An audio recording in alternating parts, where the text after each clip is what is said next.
Boa tarde, meninos. Tudo bem com vocês? Vamos dar continuidade aqui ao nosso conteúdo, né? Na última aula a gente viu blastulação e gastrulação. Hoje nós vamos ver a terceira etapa do desenvolvimento embrionário, também chamada de neurulação. Certo? Deixa eu colocar o nosso material aqui. Ok. O primeiro ponto importante que vocês têm que saber é que a neurulação ela só acontece em cordados, tá? A neurulação ela só vai acontecer nos cordados, que é o grupo de animal, né, que nós temos aí como último filo da escala zoológica, certo? Vou resumir um pouquinho esse capítulo e depois eu vou falando parte por partes. Na neurulação, nós temos a formação de 4 estruturas. Primeiro, tubo neural, depois, notocorda, depois, o celoma, e é também onde surge o terceiro folheto embrionário, que seria a mesoderme, no caso dos cordados. Tudo bem? Então, a nossa neurulação, ela desenvolve essas 4 estruturas. Falando um pouquinho sobre o tubo neural. O tubo neural, ele se origina a partir da ectoderme. Né? A ectoderme, ela tem a placa neural, onde ela vai começar a sofrer uma invaginação, formando aí o que a gente chama de sulco ou goteira neural. Depois dessa goteira neural, olha aqui, ó. Depois dessa goteira neural, ela vai se juntar e ela vai formar esse tubo oco por dentro que nós chamamos de tubo neural. Nos vertebrados, a partir do tubo neural, é que vai ser formado o sistema nervoso central, certo? E o periférico. Então, o tubo neural é a primeira estrutura que surge na neurulação, justamente que o seu desenvolvimento vai dar origem ao que a gente chama de sistema nervoso central e depois também o sistema nervoso periférico. Tudo bem? Bom, um outro processo que se forma na neurulação é a notocorda. A notocorda, ela é um conjunto de células da mesoderme, certo? Que ela vai se formar e vai originar um bastão sólido. Olha ela aqui, ó. Vai originar um bastão sólido, certo? Conhecido como notocorda. Essa notocorda, ou corda dorsal, como eu disse para vocês, é uma característica dos cordados. Ela está presente em pelo menos uma das fases da vida de qualquer cordado, certo? Essa notocorda ela vai servir como uma base, como um apoio para o desenvolvimento do tubo nervoso dorsal, certo? Ela vai dar suporte ao tubo nervoso dorsal e a partir dela, né, nós vamos ter o estímulo à formação do sistema nervoso.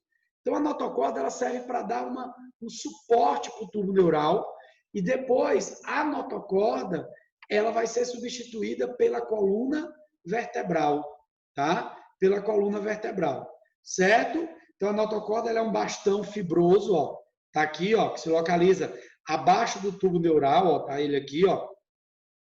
A função dela é promover a sustentação e suporte ao sistema nervoso central, estimulando ele também. Só que a notocorda depois ela vai ser substituída gradativamente pelos ossos e a notocorda nos vertebrados vai formar o que a gente chama aí de coluna vertebral, certo? Ela vai, digamos assim, abranger o tecido nervoso, posteriormente vai dar suporte a esse tecido. Tudo bem? Beleza, meninos? Bom, epímeros e somitos. Na verdade, a neurulação ela faz parte até do início da organogênese, que é a formação dos órgãos mesmo. Como eu disse para vocês, né, o tubo neural ele vai evoluir, vai dar origem ao sistema nervoso central, ao cérebro, à medula espinhal, né, aos nervos, certo? A notocorda ela vai sustentar, ela vai dar suporte ao tubo nervoso dorsal ou tubo neural, como queiram chamar. E posteriormente ela vai ser substituída pelos ossos e formar o que a gente chama de coluna vertebral. Os epímeros e somitos são estruturas originadas da mesoderme que ficam ao lado do tubo neural e da notocorda, certo? Esses somitos, certo? Eles vão se organizar em pares e com o passar do tempo, os somitos eles vão dar origem a 3 partes, certo? Que vão dar origem a 3 estruturas diferentes.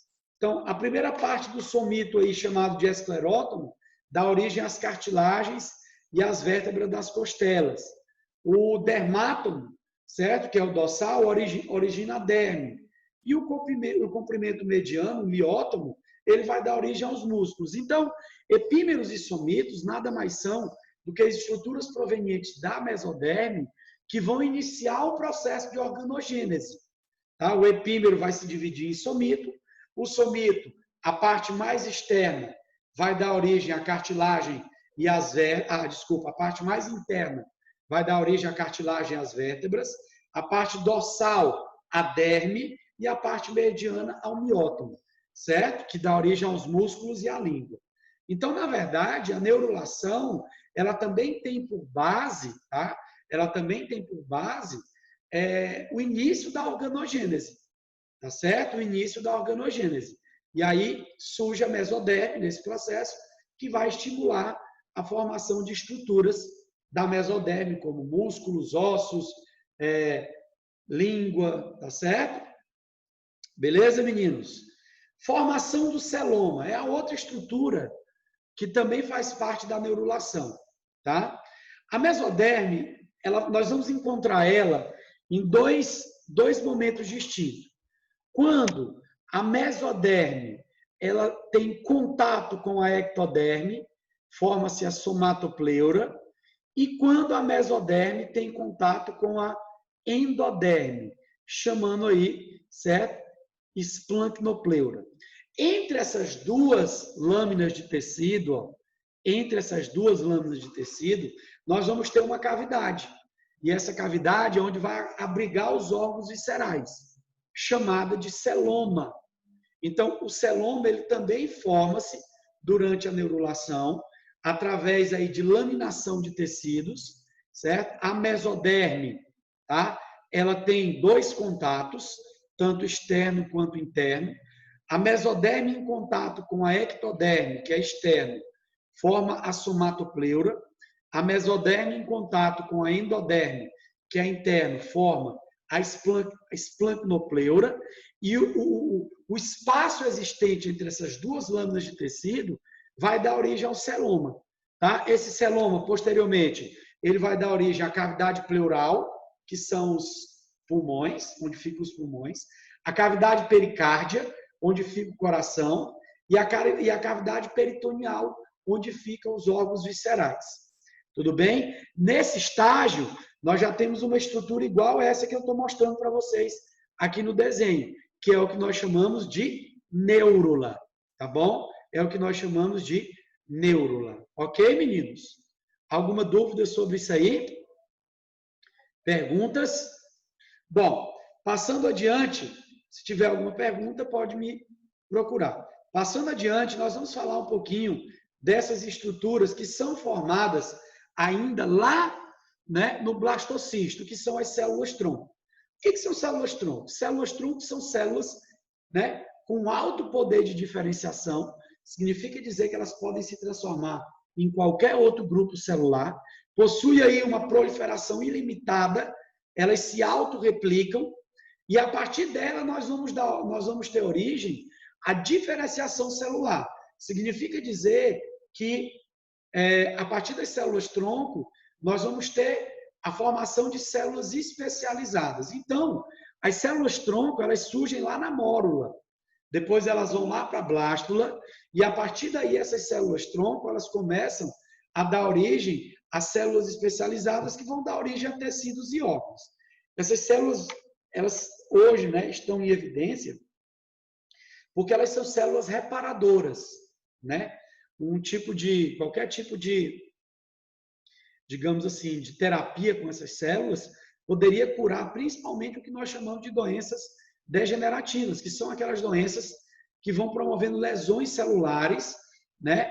E onde ocorrem essas lesões não há mais proliferação, como por exemplo Alzheimer, Parkinson, doenças neuromusculares, né? E lesões em órgãos e assim por diante, tá bom? Como eu disse para vocês, essas células-tronco, elas surgem inicialmente nos tecidos embrionários, porém, existem células-tronco em tecidos adultos. Qual que é a diferença entre célula-tronco embrionária e célula-tronco de tecido adulto? A capacidade de diferenciação. Então, por exemplo, as células-tronco embrionárias, que surgem lá na blástula, né? Lá no blastocisto, o blastocisto ele é dividido em duas partes, trofoblastos, né? É responsável pela formação dos anexos, e embrioblastos, que é justamente as células iniciais do embrião. Essas células aí é que são as células-tronco, que nós chamamos ela de células totipotente, que são células que são capazes de se transformar em qualquer outro grupo celular. Tá? Já no tecido adulto, nós também temos essa célula, como por exemplo, na medula óssea vermelha. A medula óssea vermelha ela possui células-tronco, porém, essas células-tronco, elas só vão se dividir em células de sangue. Então, elas não têm como, digamos assim, ser utilizadas em processos de reparação neuromuscular, como são doenças como Alzheimer e Parkinson, tá bom? Então, as células-tronco embrionárias são as melhores células-tronco para terapias, né, de reconstituição celular, porque elas podem dar origem a qualquer outro tipo de célula. Volto a lembrar para vocês que esse tipo de célula, né, é proibida a sua manipulação, porque na fase de blastocisto já é um embrião vivo, já é considerado como viva a célula, né? O embrião já é considerado como vivo. Então não pode ter manipulação. Porém, existem algumas pesquisas, como que aconteceu em 2007, né, uma indução de células-tronco de pluripotência, ou seja, com uma grande capacidade, certo? Uma grande capacidade de divisão. Isso foi feito através de vírus, né, que inseriram o DNA de outras células adultas e assim por diante. Ok, meninos? Tranquilo? Bom, passando para uma outra parte da nossa aula, nós vamos falar agora sobre os anexos embrionários. O que seriam os anexos embrionários? Os anexos embrionários são estruturas que se desenvolvem para que aconteça o desenvolvimento do embrião, né, a partir do trofoblasto. Então, quais são os anexos embrionários que nós temos hoje? Saco vitelino, âmnio, alantoide e córeo. Tá? Esses anexos embrionários, eles são anexos embrionários somente produzidos a partir do embrião. Nós também temos a placenta, que é considerada como um órgão misto, que é feita tanto de tecido embrionário quanto de tecido materno. Mas falando um pouquinho sobre esses anexos embrionários, nem todos os grupos de animal vai possuir esses anexos embrionários. Isso depende muito, né, do modo de vida desses animais, e eu vou explicar para vocês. Bom, saco vitelino, ela é uma membrana que no seu interior acumula-se vitelo. Na biologia, o que é o vitelo? Vitelo é a substância utilizada para realizar a nutrição do embrião. Então, o saco vitelínico, ele é uma bolsa que se acumula vitelo. Isso aqui é facilmente percebido. Quando você quebra o ovo, a gema do ovo ela não fica redondinha, se você quebrar o ovo com cuidado. E aí, se você pegar uma agulha e furar aquela gema e puxar, você vai perceber que tem uma membranazinha, uma pele, que é justamente a membrana que envolve aquele vitelo. Depois que você furou, a gema vaza. Então, aquilo é o saco vitelínico ou vesícula vitelínica, tá? Ele é ligado ao intestino do animal, certo? Justamente para a nutrição. Então, onde é que está presente o saco vitelínico? Em peixes, em répteis, em aves e mamíferos ovíparos. Nos anfíbios, o saco vitelínico não existe, porque o vitelo ele é acumulado dentro da própria célula do embrião. E nos mamíferos placentários, que é o nosso caso, o saco vitelínico ele é pouco desenvolvido, ele auxilia na formação da placenta e ele tem função também hematopoética. O saco vitelínico ele estimula a formação, né, de sistema sanguíneo, tá? Ou seja, função hematopoética, tá certo? Beleza? A alantoide, ela é uma bolsa que tem como principal função o armazenamento de excretas nitrogenadas, tá? A principal função dela é o acúmulo de resíduos produzidos pelos rins, ou seja, pela excreção. Porém, o alantoide também participa das trocas gasosas. Quando ele vem associado ao córeo, né, forma-se o alantocório, ele auxilia, ele é ricamente vascularizado e ele auxilia nas trocas gasosas. Tudo bem? Beleza? Onde é que ele está presente? Agora, répteis, aves, mamíferos placentários. Ele não está presente nem em peixes e nem em anfíbios, porque os ovos desses animais são colocados na água, e aí a própria água leva essas excretas, e ele também não está presente, né? Ele não é desenvolvido em mamíferos placentários, que é o nosso caso, que ele vai auxiliar na formação da placenta. Tudo bem? Beleza? Bom, aqui nós temos o desenhozinho do ovo, ó. Então aqui nós temos aqui, ó, o saco vitelínico, ó. Nós temos o âmnio, ó, que é ligado também, né, ao sistema. Nós temos o córeo, que nós vamos falar já já, e nós temos o âmnion, tá bom? E nós temos o âmnion aqui, ó. Tá certo? Beleza, meninos? Ok? Bom, falando do âmnion, o âmnion, ele é uma bolsa que se enche de líquido e o embrião fica dentro dessa bolsa. Então, o âmnion, ele possui dentro dele um líquido que é conhecido como líquido amniótico. Tá? Qual que é a função do âmnion? O âmnion, a função dele é promover a proteção do embrião contra choques mecânicos, alterações de temperatura e também a desidratação. Tá? É um anexo embrionário que está presente em répteis, aves, mamíferos ovíparos e também é o único anexo que está bem desenvolvido nos mamíferos placentários. Tá bom? É o único anexo que está desenvolvido nos mamíferos placentários. Ou seja, o embrião ele fica dentro dessa bolsa cheia de líquido que serve para proteger contra choques mecânicos, promove a manutenção da temperatura e também a desidratação.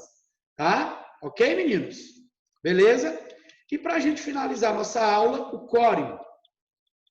O córeo é a membrana mais externa, né?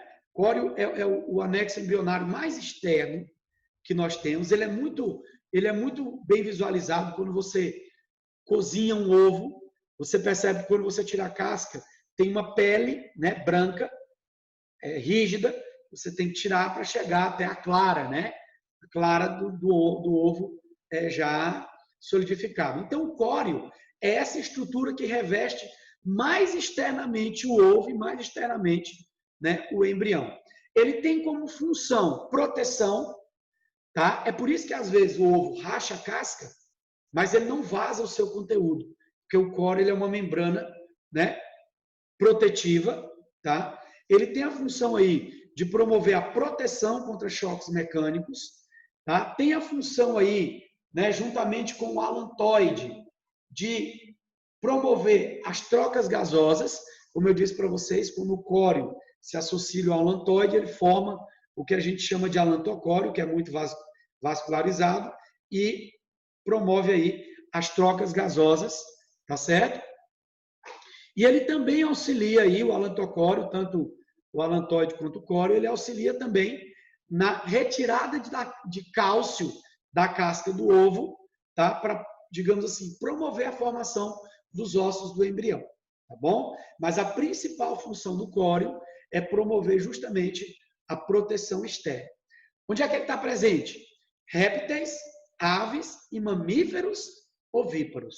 Nos mamíferos placentários, que é o nosso caso, o córeo é um dos principais formadores da placenta. Tá bom? Certinho, meninos? Alguma dúvida sobre isso aí? Perguntas? Tranquilo? Então, veja só. Neurulação. Quais são as estruturas que é formada na neurulação? Tubo neural, que vai promover a formação do sistema nervoso central e periférico. Notocorda, cordão fibroso, que serve para dar sustentação ao tubo neural, sustentação ao corpo do embrião, para que ele se forme de forma correta. Depois ele vai ser, digamos assim, substituído pela coluna vertebral nos vertebrados, tá bom? Forma-se o celoma, que é a cavidade existente entre a esplanocnopleura e a somatopleura, onde abriga os órgãos viscerais, e surge na neurulação o terceiro folheto embrionário, que é a mesoderme, para iniciar o processo de organogênese. Tudo bem? Saco vitelínico. Primeira coisa, armazenamento de vitelo está presente em peixes, répteis, aves, mamíferos ovíparos, saco vitelínico nos placentários, auxilia na formação da placenta e tem função hematopoética, formação do sistema sanguíneo. Nós temos o alantoide, principal função, armazenamento de excretas, auxilia na respiração e auxilia na retirada de cálcio da casca do ovo. Está presente aonde? Répteis, aves e mamíferos ovíparos, nos mamíferos placentários. Ele auxilia na formação da placenta. Âmnion, uma bolsa que acumula líquido, que serve para proteger o embrião de choques mecânicos, manutenção da temperatura e desidratação. É o único anexo desenvolvido nos mamíferos placentários, mas ele está nos répteis, nas aves, no mamífero ovíparo e no mamífero placentário. Se caso você fosse questionado qual é a estrutura que surgiu, que proporcionou os animais como réptil, ave, colocar seus ovos na terra, seria o âmnio, tá? O anexo embrionário que proporcionou a vida ao desenvolvimento embrionário dos animais, independente da água, foi o âmnio, ok? E por último, o córeo, membrana mais externa, serve para proteção, mas também auxilia na respiração do embrião e na absorção de cálcio da casca do ovo juntamente com o alantoide, tá bom? Está desenvolvido em répteis, em aves e mamíferos ovíparos. Nos mamíferos placentários, ele auxilia na formação da placenta. Lembre-se, na maioria das vezes, peixes e anfíbios, como eles são colocados os ovos dentro da água, eles não precisam de âmnio, eles não precisam de córeo, certo? E eles não precisam de alantoide. Tudo bem? Beleza, meninos? Beijão, fiquem com Deus, até a próxima.